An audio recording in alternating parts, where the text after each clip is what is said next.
Kurde, muszę jakiegoś tłustego fleka, że się ukidał. Nie patrzcie na to. Siema, drodzy widzowie. Chciałem wam taki fajny materiał nagrać gdzieś spacerowy z terenu, ale niestety się z wiosny zrobiła zima.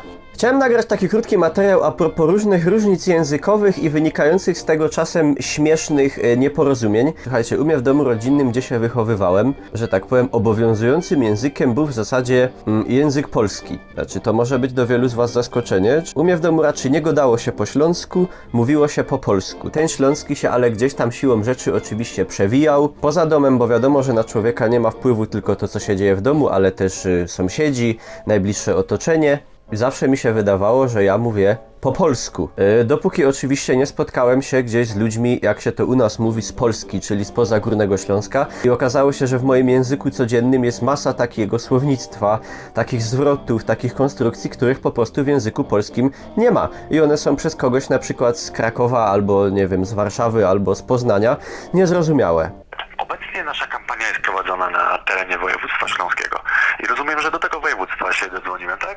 Co ty dupisz, hopie? Polecam w ogóle przy okazji teksty pana Lucjana Malinowskiego. To był jeden z najlepszych polskich etnografów i napisał m.in. listy z podróży etnograficznej po Śląsku, gdzie 150 lat temu odwiedza tutaj nasze tereny i pisze, co tam zaobserwował, bada zwyczaje ludzi, ich język i tak dalej. Super ciekawa sprawa dla kogoś, kto się interesuje Śląskiem. Także jak on to ujął, kiedy podróżował pociągiem i dosiadł się do niego Karol Miarka, po polsku przemawiał poprawnie, lecz z odcieniem śląskim. Także słuchajcie, jak miałem jakieś 14-15 lat, wybrałem się na obóz żeglarski. Tak, mam patent żeglarza, z którego nie skorzystałem potem w życiu już ani razu. Miałem tam fajną, ciekawą załogę. Jeden chłopak był z Warszawy, jeden był z Krakowa, ja byłem ze Śląska, także takie multikulti można powiedzieć. I udało nam się tam zdać te wszystkie egzaminy, zrobiliśmy te patenty, tak, i potem poszliśmy świętować i udaliśmy się do sklepu jakiegoś tam, kupić sobie jakieś tam piwo, oczywiście bezalkoholowe. No i tam przyszło do kasowania, tak, pani na kasie, ekspedientka kasuje te produkty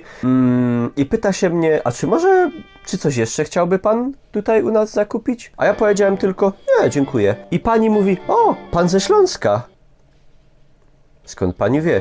No, jak to skąd? No przecież słyszę. To jest tak, że jak człowiek mówi, to nie słyszy raczej tego akcentu, z którym on się wypowiada, bo dla niego jest normalny. A dla kogoś na przykład, kto mieszka 300 km dalej, już jest tu jakaś śląska melodia wyłapywalna. I wtedy się zacząłem tak faktycznie zastanawiać nad tym. Posłuchajcie, jaka jest główna historia, którą chciałem wam opowiedzieć. Otóż jakiś czas temu zmieniałem internet. No nie będę tutaj mówił może z jakiego dostawcy na jakiego, bo nie będziemy tu nikomu robić za darmo reklamy. Ale gdyby ktoś chciał jakąś fajną reklamę, piszcie na maila, nie ma problemu. I słuchajcie, rozmawiam z panem konsultantem, dogadujemy się, kiedy mają przyjechać panowie monterzy i mi tutaj tego światłowoda pociągnąć. No i pan konsultant pyta się, kiedy ci monterzy mają być. Ja jakoś nie wiedzieć czemu w głowie uzmysłowiłem sobie, że ja rozmawiam z kimś, kto jest gdzieś tutaj na miejscu, czyli z kimś, nie wiem, z Bytomia albo z Katowic, z jakiejś siedziby tej firmy. Tak sobie w głowie ubzdurałem. No i on się pyta, kiedy mają przyjechać i ja mówię tak, no wiecie co, no skuli mnie to jak najszybciej. Na co pan konsultant odpowiada, niemało zszokowany, ale jak to pana skuli? Co się tam dzieje?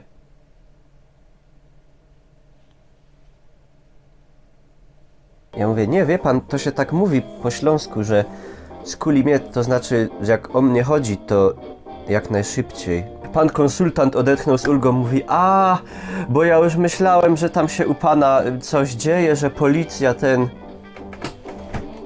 No i tak to jest niby jeden kraj i taki jednolity etnicznie, ale jednak nie, bo zamieszkują ten kraj i jego wspaniałe krainy, różne ludy o różnych językach regionalnych i różnych dialektach i różnych mowach.